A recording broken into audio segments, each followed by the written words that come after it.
So my name is Preston Campbell. I'm originally from the Northern Tablelands in New South Wales, former professional rugby league player, now reside on the Gold Coast, and basically dedicated myself and my life to working in community now.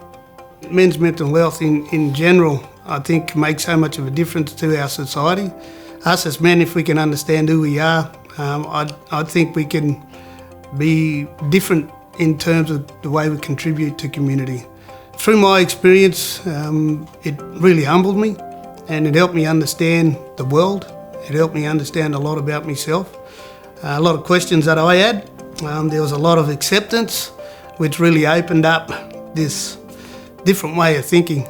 It felt like it hit me for six, it winded me, and it was just one of those things that I'm really grateful for. I'm thankful for, and that might sound a little bit silly, but without that, I probably wouldn't understand the world the way I do now, wouldn't understand myself the way I do now.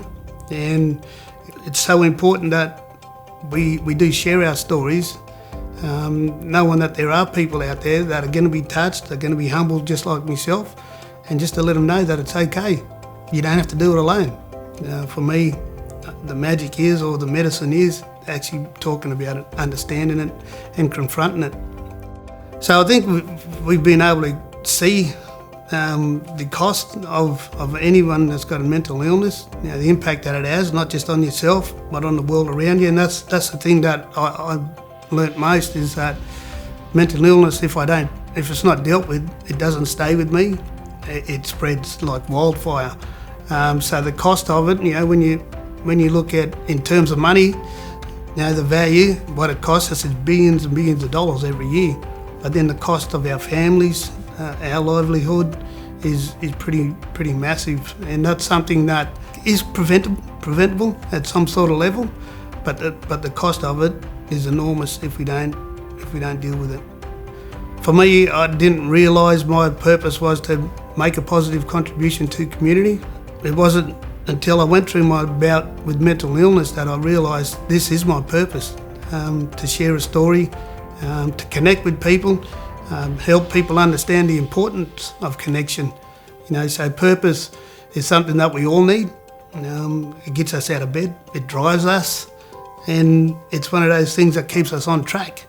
It's important to be able to come back to some stability. Very important to understand when you're sort of going away from your stability. The more important thing, I guess, that I've found that brings me back is being able to have a conversation. Early on in my life, I struggled with that. I didn't know what to talk about. I didn't know how to express my feelings. Being able to just let the wall down and be a little vulnerable, trying to stay above the line. Many might not understand what that means, but basically it's about working hard, telling the truth, being honest, having a great attitude, because that way, in the long run, things will turn out all right. It'll be a little bit easier down the track if you just let yourself be seen, as opposed to making excuses and blaming everybody, living below the line. You can get caught up in a very nasty place. So to live above the line is definitely something that I look at and I use every day.